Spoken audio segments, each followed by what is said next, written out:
Okay, students, here we go. Get your clickers ready. And right, so students, what I want to emphasize to you is item 4 on this outline for today.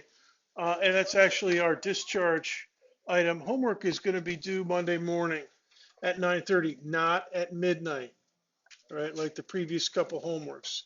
Okay, and it's going to activate. It's all ready for you. You can start on it this afternoon. Get it done, and hopefully it won't be too bodacious. We'll be going over some calculations practice today, um, and that'll give you some good practice for the homework. So just a word to the wise for everybody that's. I'm starting to get. Oh my goodness. Today's the withdrawal deadline.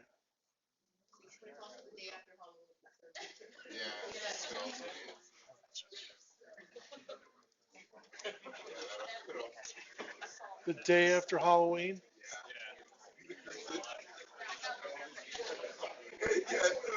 Yeah.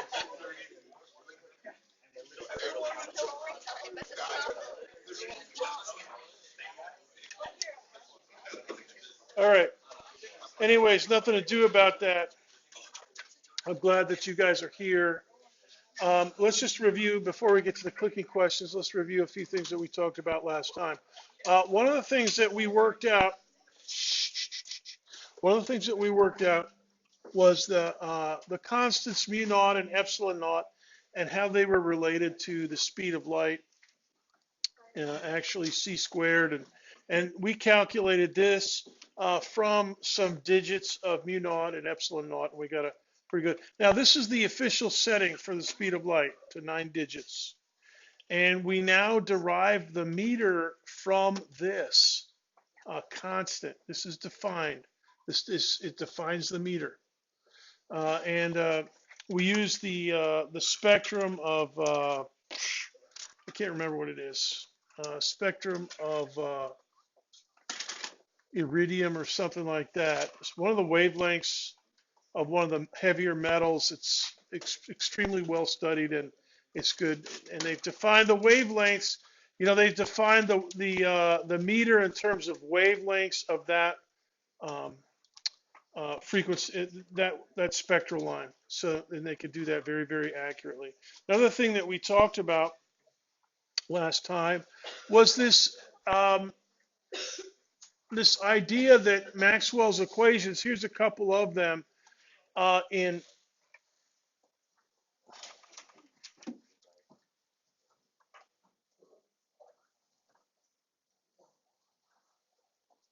Here's a couple of them in a kind of delta x, delta t format. The spatial variations are on the right, or excuse me, on the left. The temporal variations are on the left. Delta b over delta t, that's a time rate of change of the magnetic field. In the middle equation block, delta E over delta T, that's the time rate of change of the electric field. And notice that one equation, the top one, has the spatial variation of the electric field and the temporal variation of the magnetic field in the same equation. The one below that has the spatial variation of the magnetic field and the temporal variation of the electric field. And that is why I made, this emphasis to you. So here's this other variation, that whenever you see a system of coupled equations like that, you always get a wave equation that arises from it. Now, the best way to show that is by using calculus, and we're not going to do that today, but I'm going to show you a few of the results of that. Here's the main result, the wave equation for light, C equals lambda F. See, and hey, you guys, let's just all agree, let's just use the speed of light. We're not going to use all 9 digits. Let's just use 3.00000 times 10 to the 8 meters per second. Just for, it's still pretty close. And for what we're going to be doing, we're not going to be measuring, the distance to the moon to the nearest centimeter. So we don't really have to worry about that many digits of C. So we'll just use 3 times 10 to the 8. Lambda and frequency, wavelength and frequency, yeah, we're going to be working on those. In fact, get your clickers ready to go. We have a multiple choice. Make sure you have this wave equation written down, okay, because we're going to do a little simple calculation with it. Hopefully it's cinchy. Okay, here's question number 1. Calculate the frequency.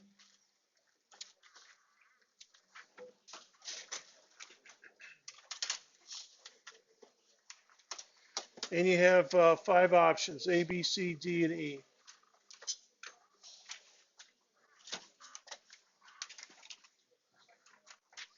And the speed of light is over there in the rollerblade icon.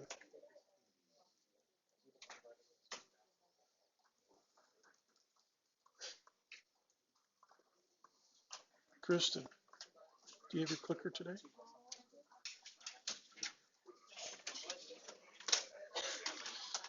Kristen, Cassandra, Thomas, it looks like you're the 3 nomads at your table.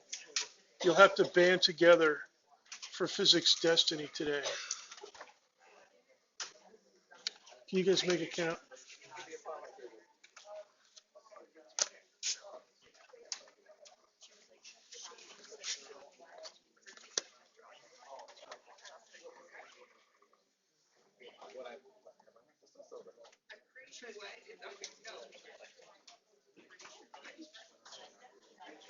Oh, there's no negative numbers here.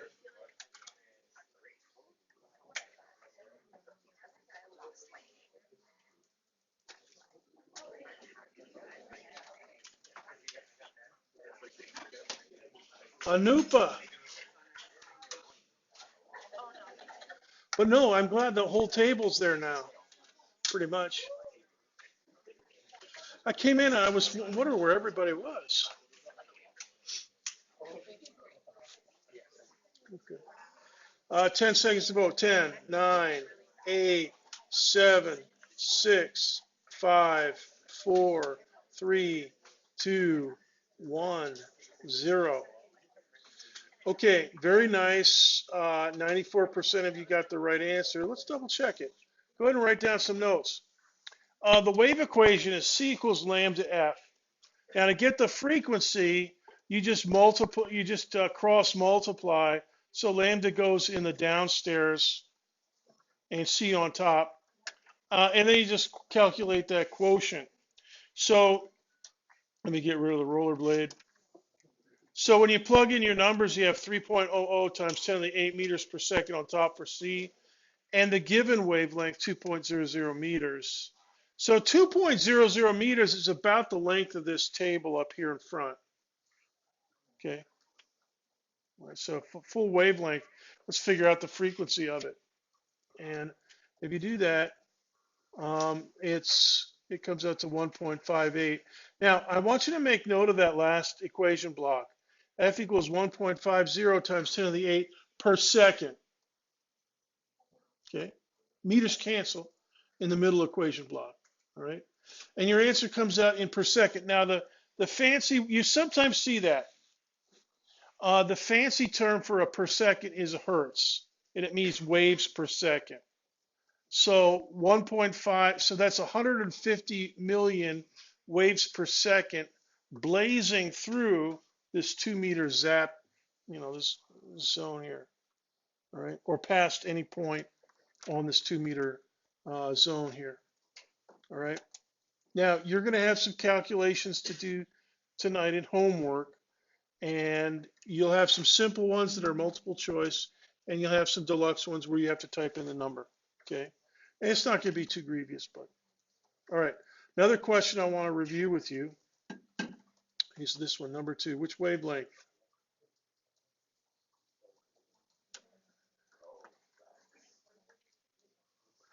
This one requires a little bit of recall concerning Roy G. Biv.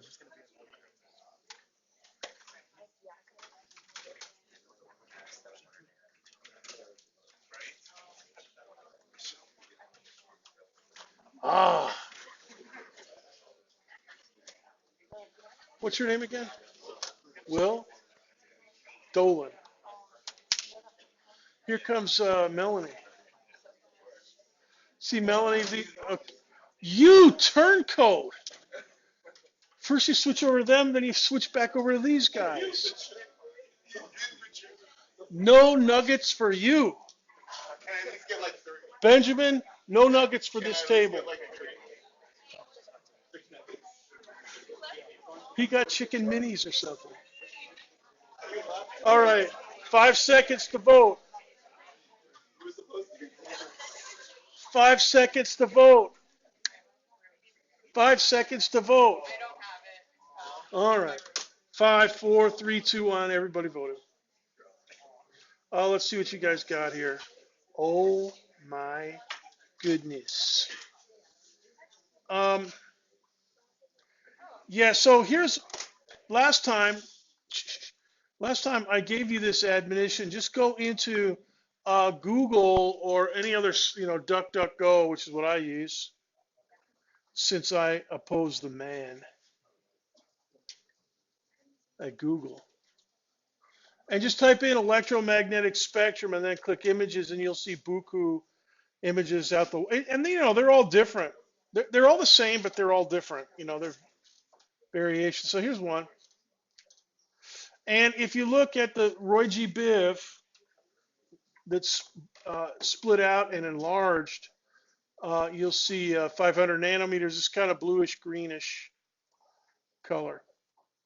And so just remember a few hundred nanometers, and you're probably in from 400 to 700. You're in the visible band.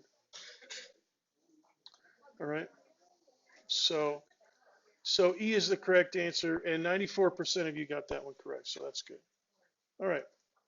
Now I want to go to the document cam with you and do a few more calculations. I'll keep recording, but I'll go to the document cam and once again I'll embed it into the YouTube.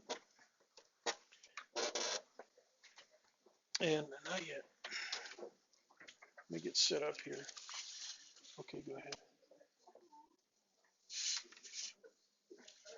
Oh, and by the way, students, uh,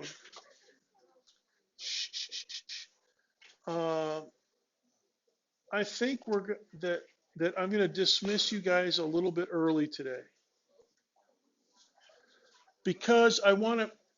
There's no other time for me to get in and look at all the equipment that we have for labs. But I got the key. See this? There's the key for all the lab lockers. So I use my spider senses to detect the presence of the key, and then I asked for it. And so we're going to do that today. So I might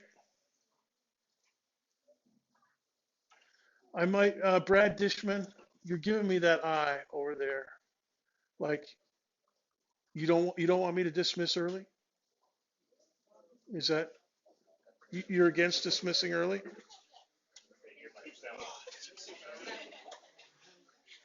No, that's all right.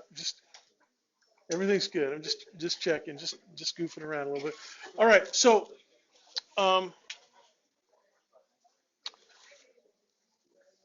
let's do a few. We're actually going to do some notes first. So this is Physical Science 2054, November 1st, All Saints Day, which is the real reason that Halloween exists, not for candies and misbehaviors and stuff, scary things. All right. So wave equation. C equals lambda F. Now, I told you that the wave equation arises when you have two things, spatial variation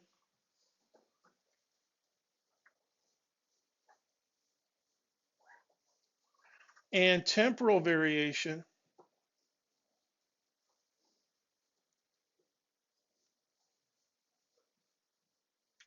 that are coupled together. And I showed you those equations. Now, what I want to do is review a couple things about them. Let me get my pencil here. Benjamin Mans, I can't believe you brought those Chick-fil-A treats today. That's very generous, and thank you for that. But I hope your class, did you guys devour them over there? Very good. Mission accomplished. All right, so here's one of them. Delta E over delta X equals minus delta B over delta T. And then the other one is, let's see, delta B over delta X equals, now this one has the speed of light in it, minus 1 over c squared times delta E over delta T. And I mentioned that E has spatial variation, B has temporal variation in the first one, and then opposite, it's El Switcheroonie over here for the second equation. Now, I'm going to go and do a transformation and do this business of doing another delta. I'm going to do another delta by delta T on the left side here. So after I do that, so here's my transformation. I get delta E, delta squared E over delta X, delta T. Now this is a mixture of deltas, all right? And I'm going to do it on the other side. And now this one's going to be a minus delta squared B over delta T quantity squared. Okay, so that one has a pair. Now this one is going to be like an acceleration.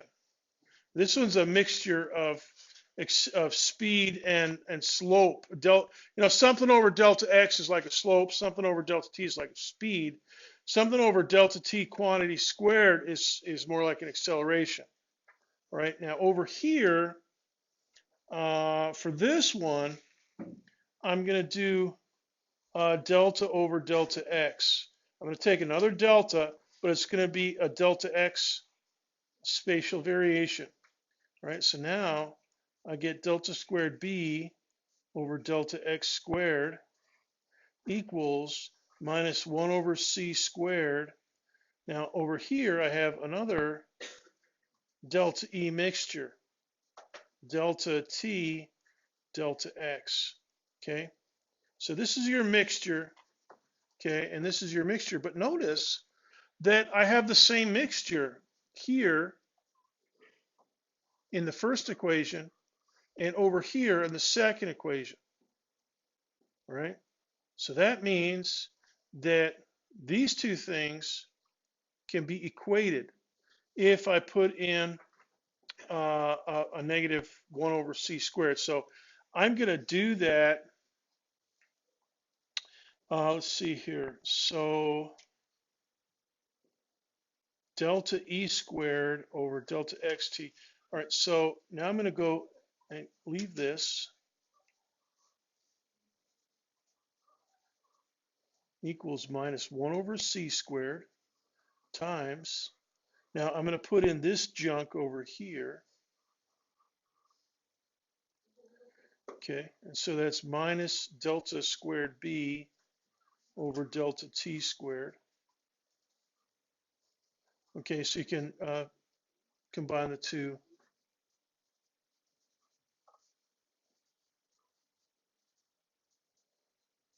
Minus sign, so you get a positive.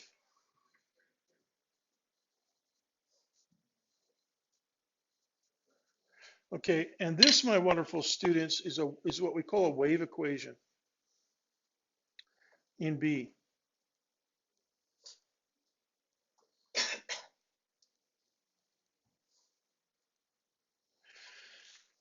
In the magnetic field vector B.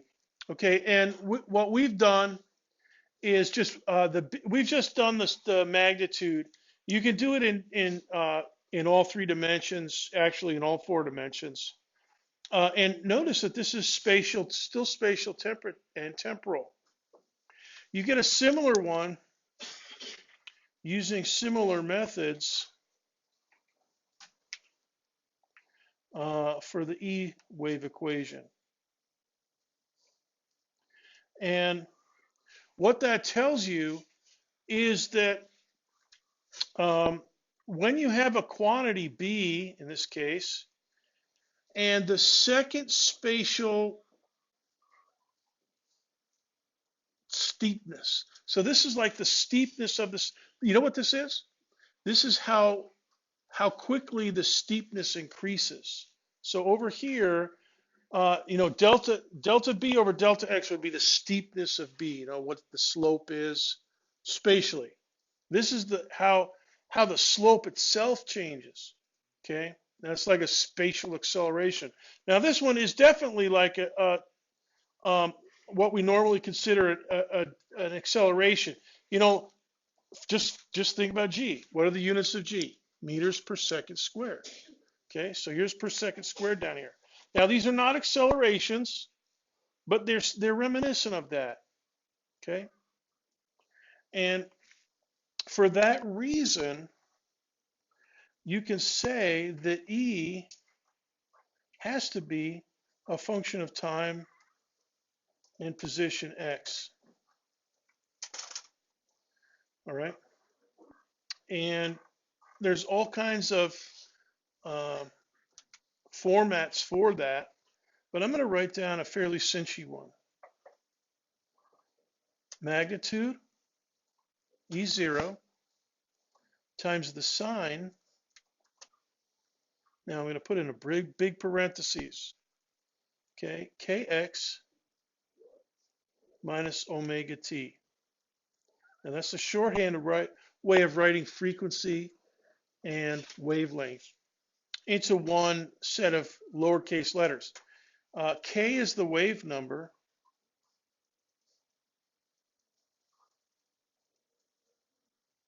And it's related to the wavelength in this way. It's equal to 2 pi over lambda. And omega is the angular frequency.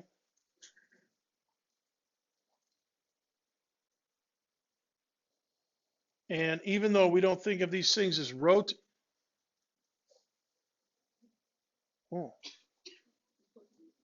every day you try to sneak past me, but you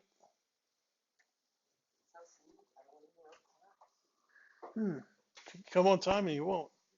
Guaranteed.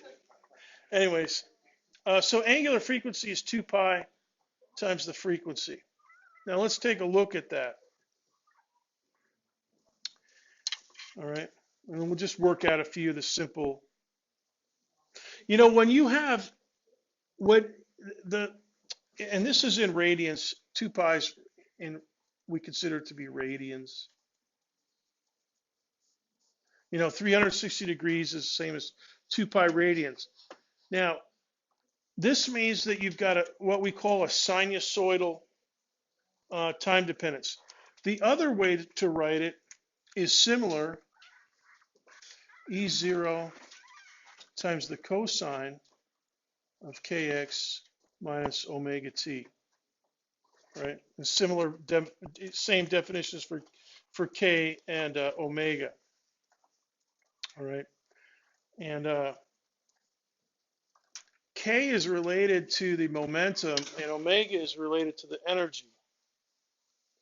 And and hopefully by the end of this semester, I'll be able to show you why K and omega are such important numbers in quantum physics and in relativity.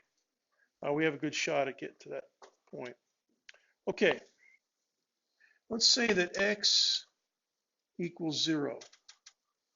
All right, the sine of, and we'll look at this form up here. Okay, we'll just use the sine form. The sine of 0 minus omega t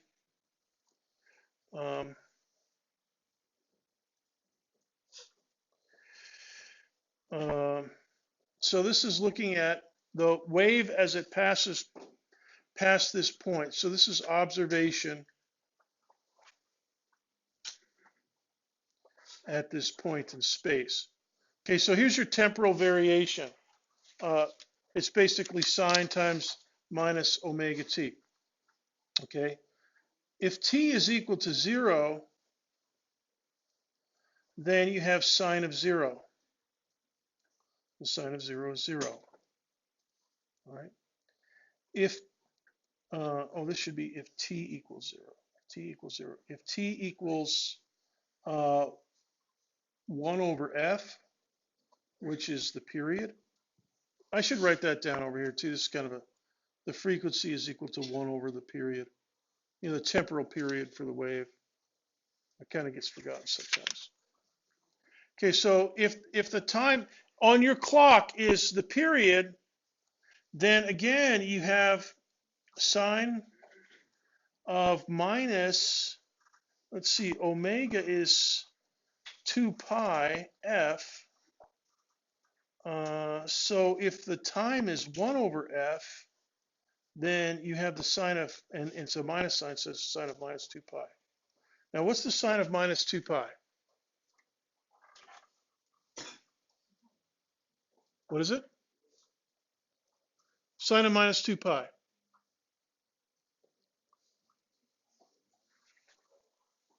How many degrees in 2 pi radians? 360.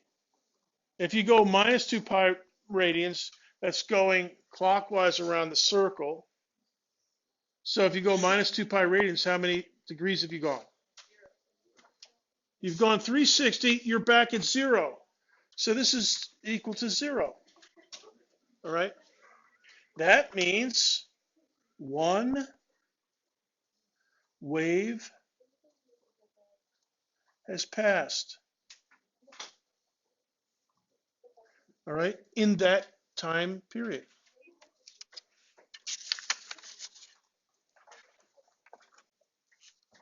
Okay? So one wave, so if your observation point is x equals 0, then the sine goes to 0 at time t equals 0, and time t equals 1 over f. And that's what omega does for you. It makes it easy. Now, let's take a snapshot at time t equals 0. All right? Now, if you go to position x equals 0, then you have the sine of 0 minus 0, and that's equal to 0. If you go to position x equals lambda, all right, then you have the sine of, all right, I'll put it in this way, 2 pi over lambda times lambda minus 0. And hey, you guys, that's equal to the sine of 2 pi. Nice. So again, this is equal to 0. And what that tells you is one full cycle at time t equals 0 or at any other time has length 1 lambda. All right. So the wave number and the angular frequency encode these two facts. You know, that's why the 2 pi's are in there, because the sine function goes through 0 every 2 pi radians. You know, and it goes through positive 1 every 2 pi radians. You know, sine of, where's the sine function equal to 1? Positive 1.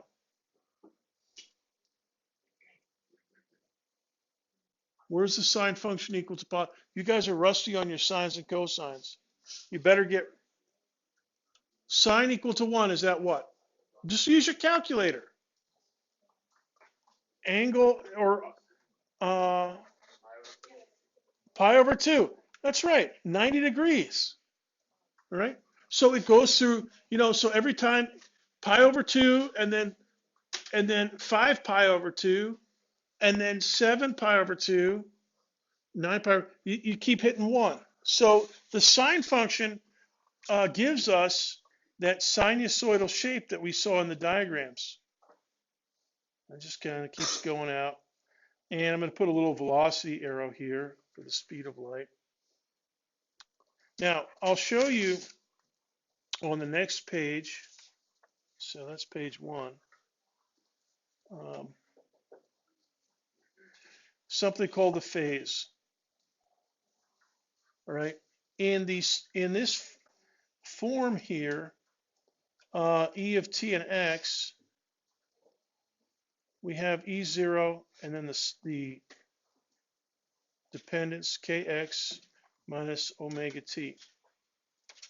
Right, now this stuff here is called the phase of the wave, and it's usually symbolized by the letter phi, but you can use any letter you want.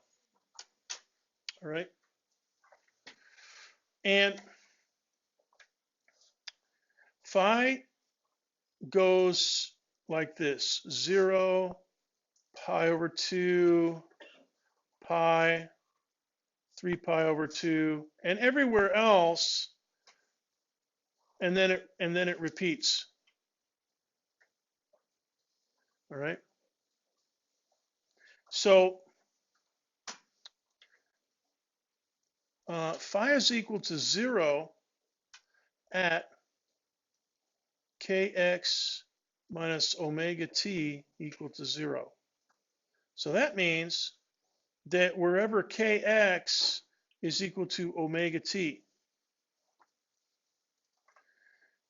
and that means wherever x is equal to omega over k times t. Now, so at all those points, if you're following the, here's a single oscillation. Here's phi equals 0, right? Here's phi equals pi over 2. Here's phi equals 2 pi. Okay. So if you follow this point as it moves to the right, it's gonna always be, according to time, it's always gonna be at this position. So this what we would call a node position is that now. Have you ever seen a function where the position is equal to some number times the time? Have you ever seen that before?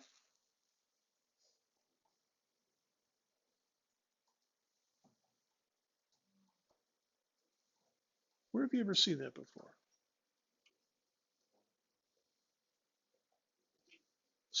Distance equals something times time. Yes, speed times time. So this, my wonderful students, is a speed. And guess what speed it is? Speed of light. So from this temporal dependence up here, spatial temporal dependence up here in the phase, we get the following: C equals omega over K. Nice. Now let's put in frequency and lambda. Omega is 2 pi f. K is 2 pi over lambda. So the 2 pi's cancel, and lambda's in the denominator of the denominator, so that goes into the numerator. And so dun dun dun. All right. The fancy name for this right here is a dispersion relation.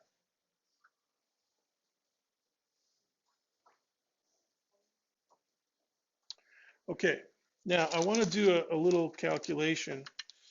Can you go to the next? Go to the next one. All right, we're going to do a little calculation here. All right, and so this is going to be just a little practice. Let's say, so let me draw a line underneath all that stuff. So we're done with all those equations and stuff. And I've given you If any of you guys become doctors and then become radiologists, you're going to want to know this word dispersion relation. Okay, lambda equals 656 nanometers. That's a red. In fact, that's the H alpha red. Let's figure out the frequency for that. So let's get the frequency. All right, so let's just, okay, so C equals lambda F. And that becomes F equals C over lambda. So this is like the one we did earlier, but it has a little bit trickier numbers. And then down here, 656. And I'm going to write it as 656 times 10 to the minus 9. So this is Dr. B cheating at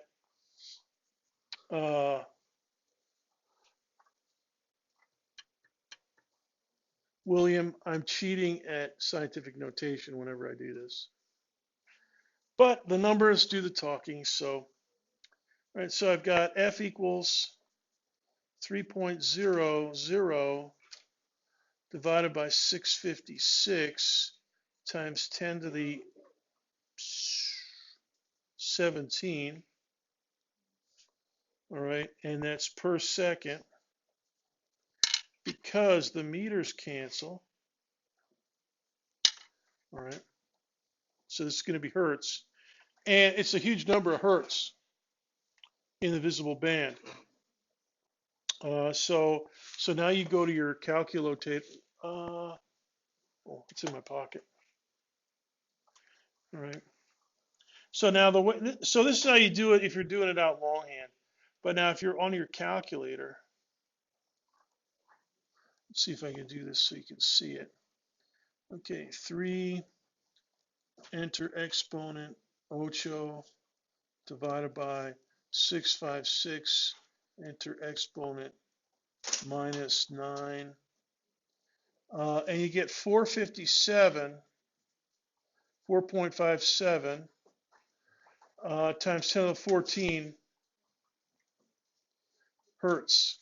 Okay, now there's a unit of hertz that is convenient. It's called a terahertz.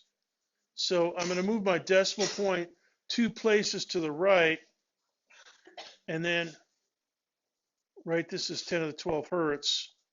And 10 to the 12 hertz is what we call a terahertz. And you'll hear physicists talking about terahertz frequencies and stuff. Okay, so there's the frequency. You know, and any of these frequencies with the lines underneath, any of those are fine for your answer. And if I ask you on a test for an answer in terahertz, just convert like I did here, and you get 457. All right. Now let's do another one where I give you the frequency. Okay. So let's do example number 2.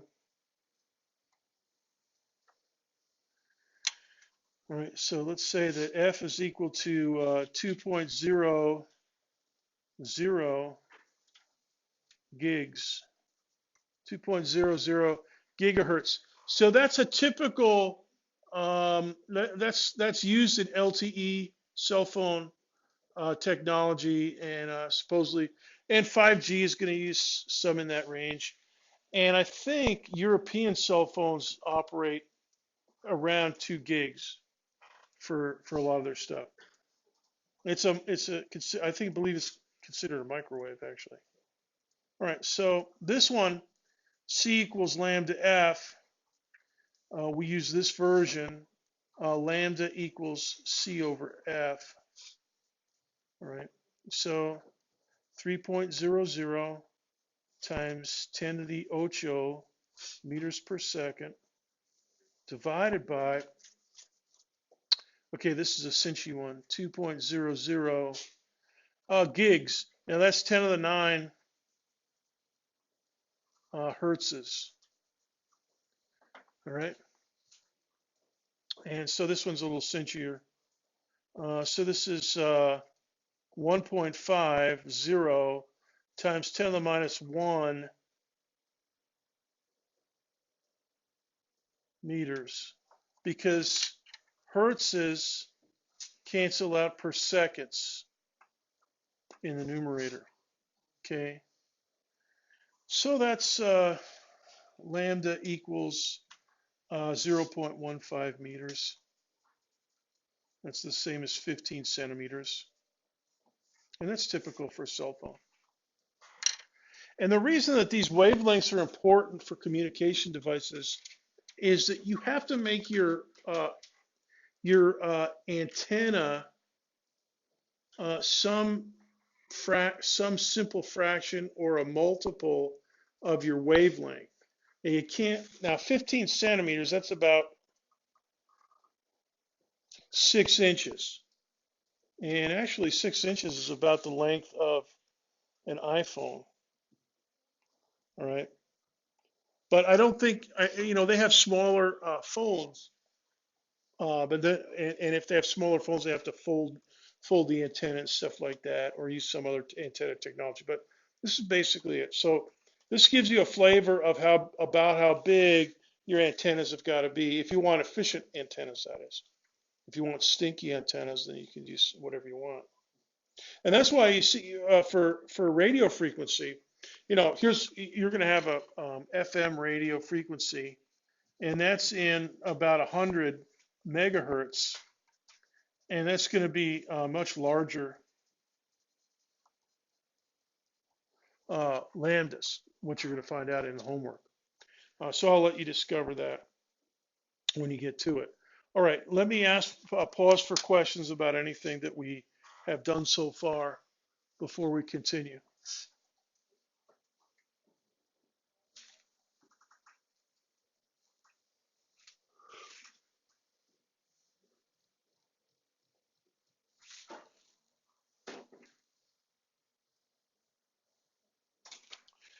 Okay, let's go back to the YouTube.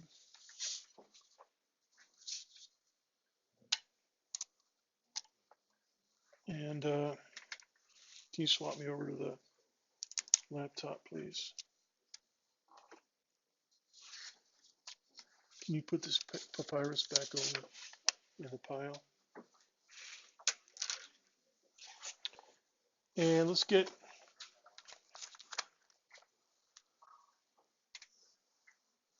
down to business. All right.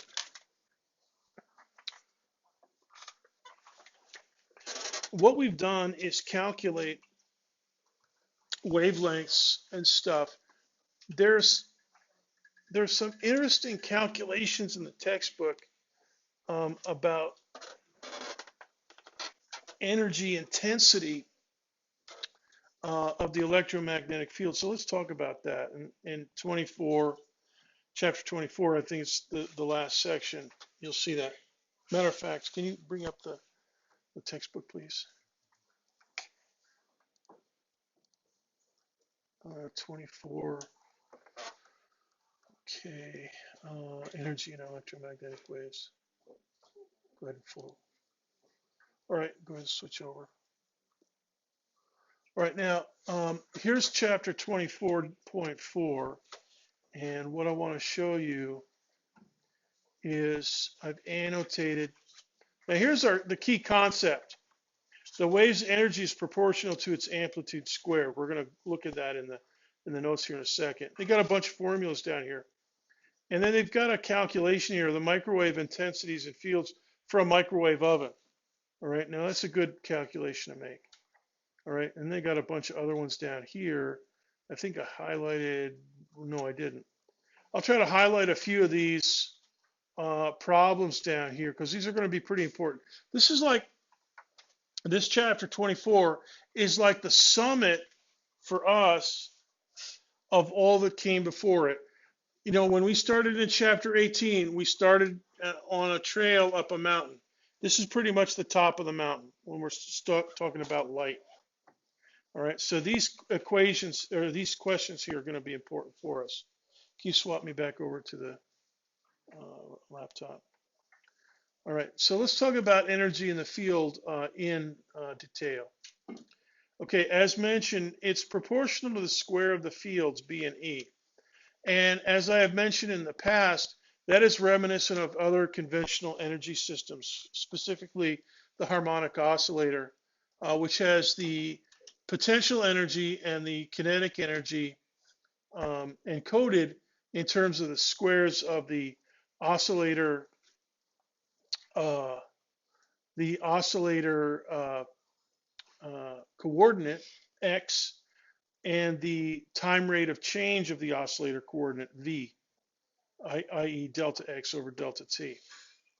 Now here's the exact formula working on a volume basis. So in other words, the energy density joules per cubic centimeter is U, and you can see that there's two factors of 1/2 in there.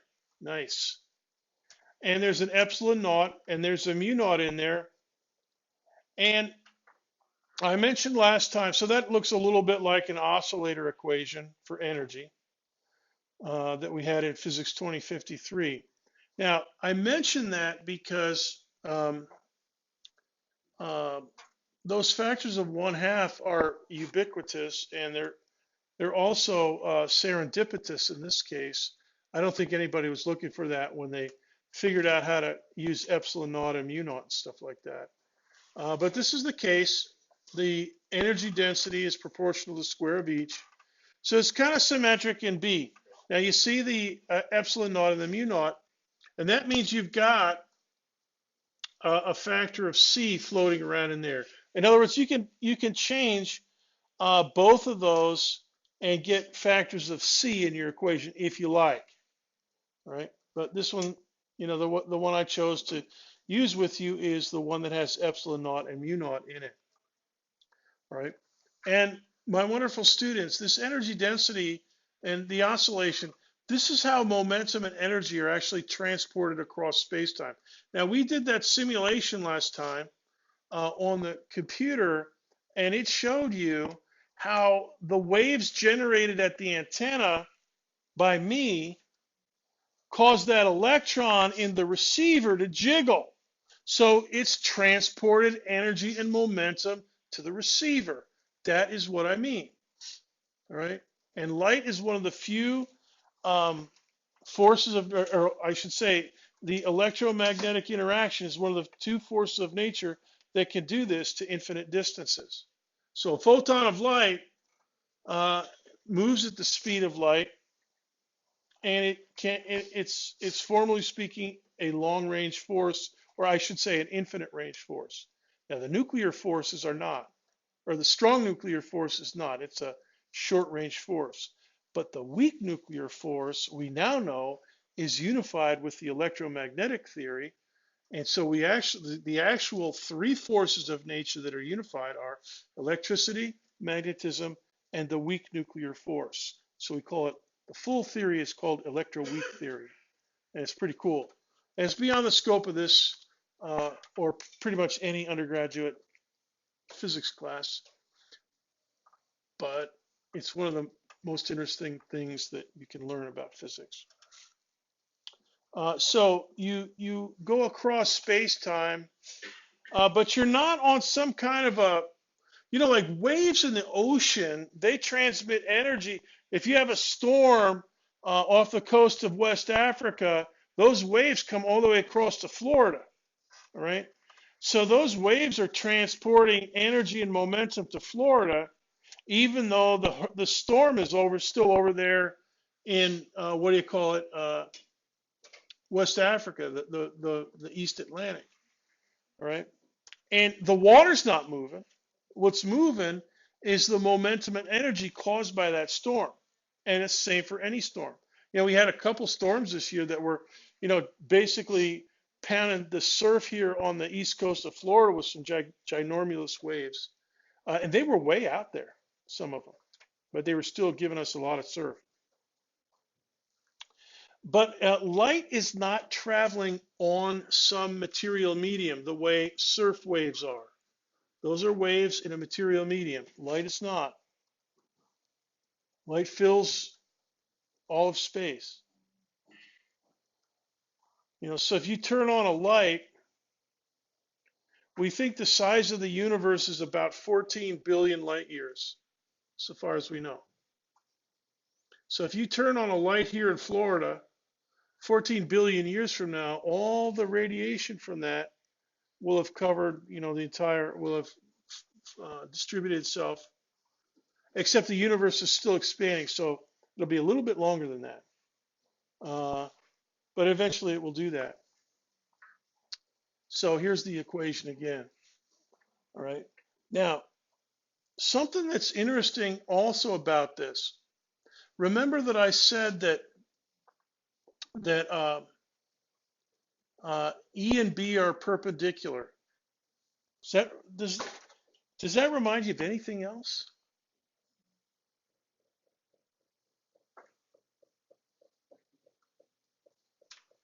Where two things that are perpendicular, you square them and you get something else?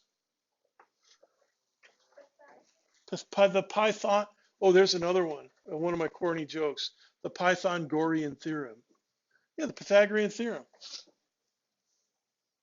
So this is, there's a lot to learn. Now, one of the things that I want to talk to you about, speaking of perpendicularity of electric and magnetic field and the propagation of light, is something called polarization. And this is a piece of calcite. Go ahead and write this word down. Iceland spar. From Iceland, the island nation in the North Atlantic. S-P-A-R. I don't know why they call it spar, but anyways, Iceland spar, also known as calcite. And its chemical formula is CaCO3, calcium carbonate. And it's, you know, the calcium ion, doubly ionized and stuff. Go ahead and write down this website address, moleview.org. Okay, Andrew. Andrew's going to swap over to the computer and show you a computer simulation or a virtual reality. Now look at this lower one here. Up above you could, what is this? That's not calcite. Just,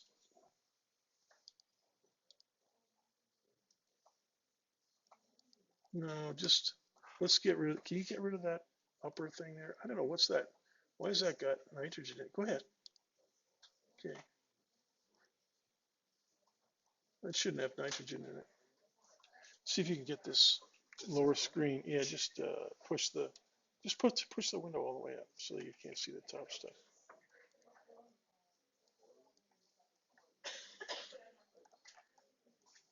All right, ignore. Yeah, we can't see if you can change the shape of the window. Well, we can't. Oh, go bring this part down. No, no, don't do that. Oh, unclick this one. No, unclick. That's no good. For some reason, I didn't even know what this is. Some kind of an amino acid or something. All right. Anyways, calcite is this. Go ahead and flip it around a little bit. This is a calcite crystal, or a unit cell of a calcite crystal. It's got a couple carbons in there, and some oxygens, and some calcium. The green ones are the calciums. And this is what you call a rhombohedral crystal, or a rhombohedral unit cell. And you can go to this website and look at these out the wazoo. Now, Andrew, I want you to type in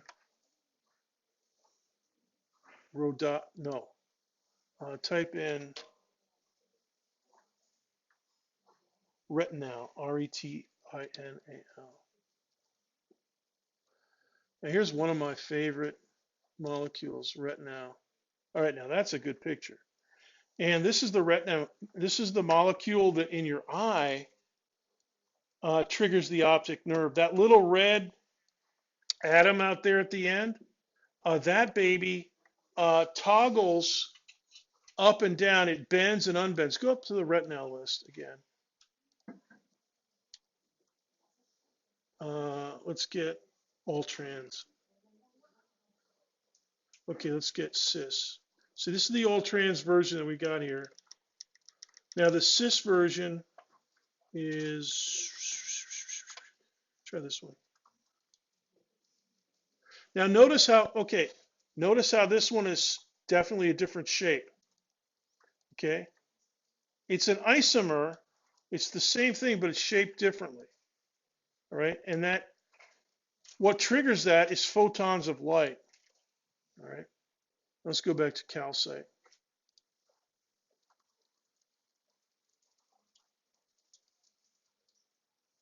All right, and there's the calcite, and that's what I want to focus on. Okay, switch me back to the laptop.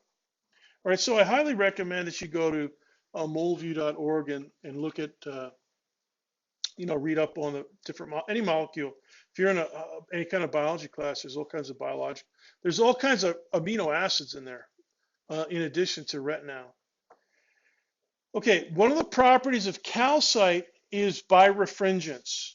Now, if you look through a glass, if you have a pair of specs, okay, with glass or plastic lenses, they refract light, they bend light so that it focuses just a little bit onto your retina. Okay, some of you, like me, I need reading glasses, and some of you need a little bit stronger, and that's because your retina is not quite at the right place, or your lens is not quite the right shape to have stuff focus right at a spot on the retina. So your glasses do that, but your glasses all have one refractive index. They'll all refract the same way. This is a substance, calcite, that has two different refraction angles, indices of refraction, depending on the polarization of light that enters the crystal. So write that down. Birefringent, polarization of light. Polarization of light has to do with the perpendicularity of the E and the B fields in every electromagnetic field that's propagating through space. And calcite is just a good example of something we see all over the place. There's all kinds of substances, but I think this is the first one. People knew this, many hundreds of years ago. It's just kind of a cool crystal to know about. Okay, now let me move this out of the way here. I want to talk about polarized light, and what we're going to do on Monday is a demonstration of something called optical rotation, and it is something that demonstrates the polarization of light. Now, if you pass a beam of light into a polarizing material, like a pair of sunglasses, let me get my cursor over here. Okay, so here's your sunglasses. If you have raise your hand if you have polarizing sunglasses. Anybody in here? Bunch of you. Okay, so they're good to have. Okay, so this is your sunglasses, your polar, and the transmission axis of your polarized sunglasses. Let's see that the transmission is, and so what that means is that the electric field, I believe it's the, do you guys know the transmission axis? That's perpendicular to the electric field axis, correct? Do you know that? The polarization axis, is that perpendicular to the electric field or parallel to the electric field? You know, anyways, I think what this axis is, it tells you the direction that the electric field, it's perpendicular to the electric field and parallel to the magnetic field that goes through that it permits to go through. So unpolarized light has, traveling along this axis, has all kinds of different orientations for the E field and the B field. Right? It's totally unorganized. Now, that initial diagram that I showed you before, boy, this looks really boring to you guys.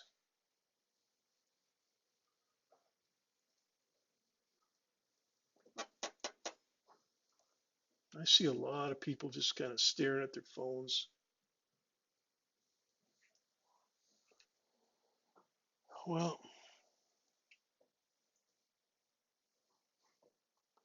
let's keep going.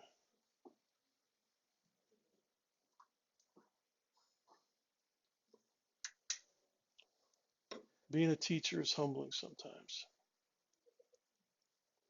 All right. So I'm pretty sure it's actually perpendicular to the polarization. It might be parallel, but at any rate, only one orientation is going to go through the polarizer. So in the diagrams that we had earlier in this unit, we had the nice electromagnetic field. The electric field was vertical and the red magnetic field was squiggly, but it was perpendicular. And that's all we had. But in reality, a generator of radiation can generate a radiation where the electric field can be tilted in any direction. Now, if the electric field is tilted like this, the magnetic field is going to be still perpendicular to it.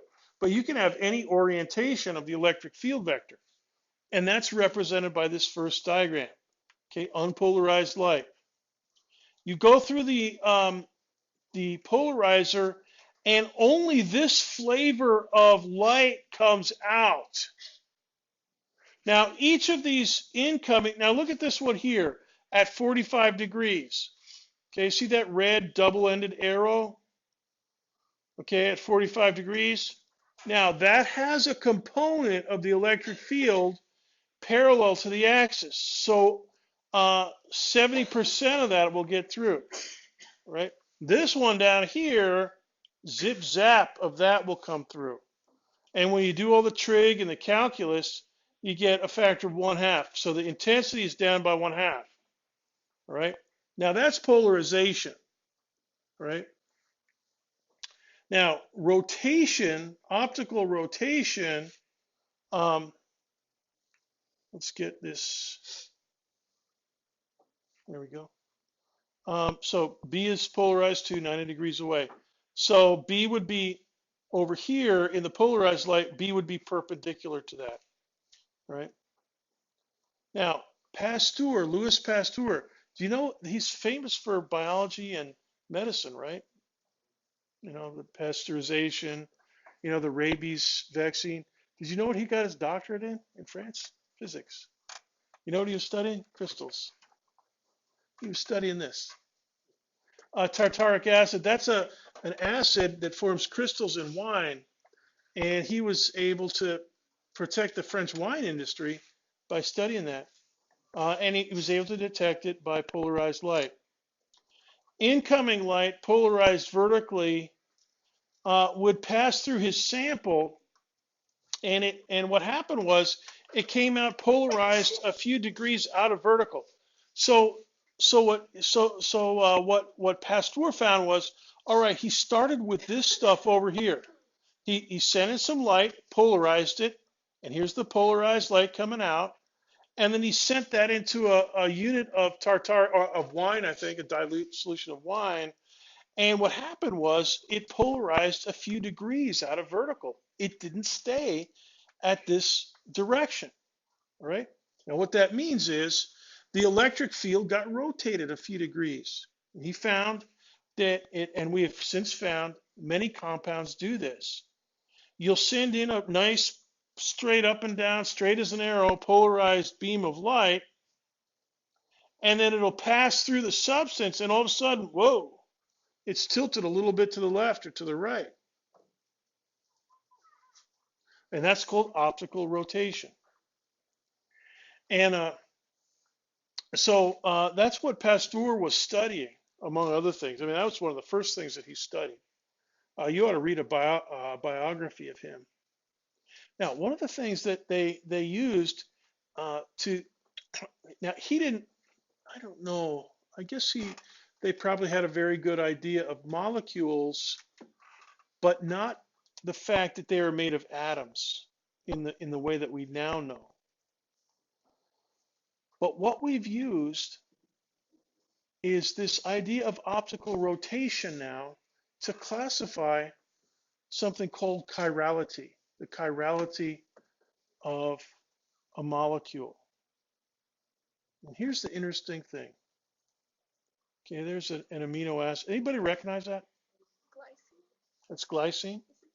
Is it? I don't know. I can't remember. Glycine. And then on the other one there, that's I don't know what that's glucose or something. It's a sugar.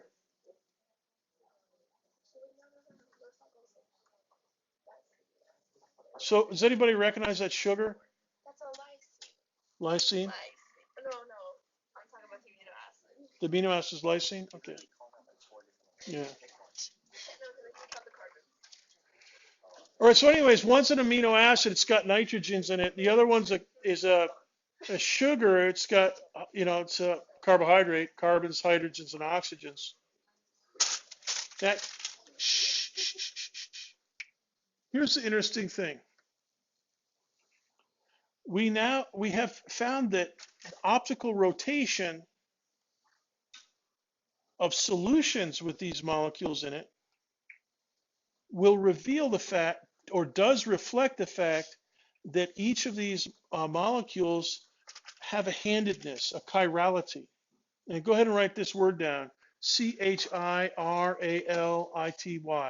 Chirality. Chirality. Chirality.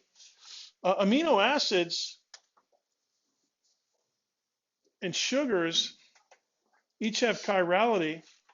In other words, they're not mirror reflections of each. One end is not a mirror reflection of the other. Now, some molecules are like that. Like methane. Okay, water has symmetry. These ones have handedness.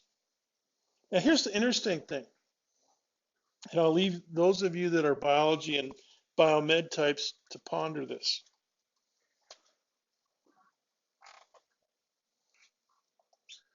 All amino acids of biological orientation, all amino acids of biological origin are left-handed. There's no right-handed ones. All sugars.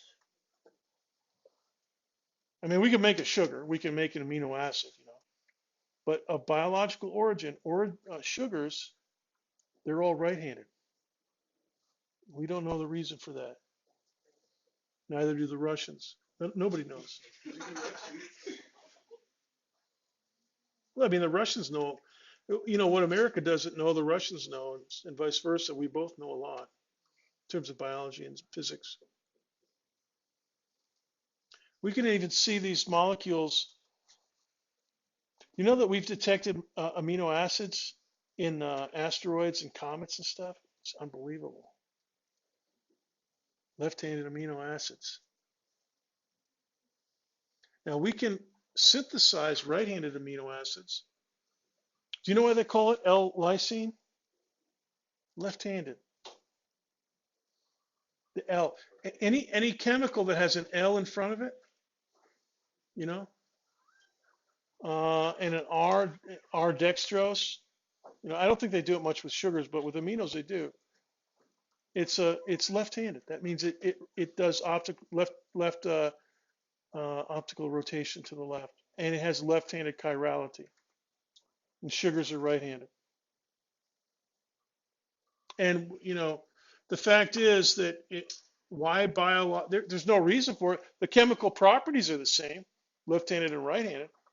But if you're a living organism, which it appears most of you are, just looking at around the room here, yes, everybody looks to be wait a minute, let me check Andrew. Yeah, he looks like a humanoid. Yeah, biological origin, left-handed aminos, right-handed sugars. Hey, you guys, what is DNA made of? Aminos and sugars, right? Hydrogen bonding.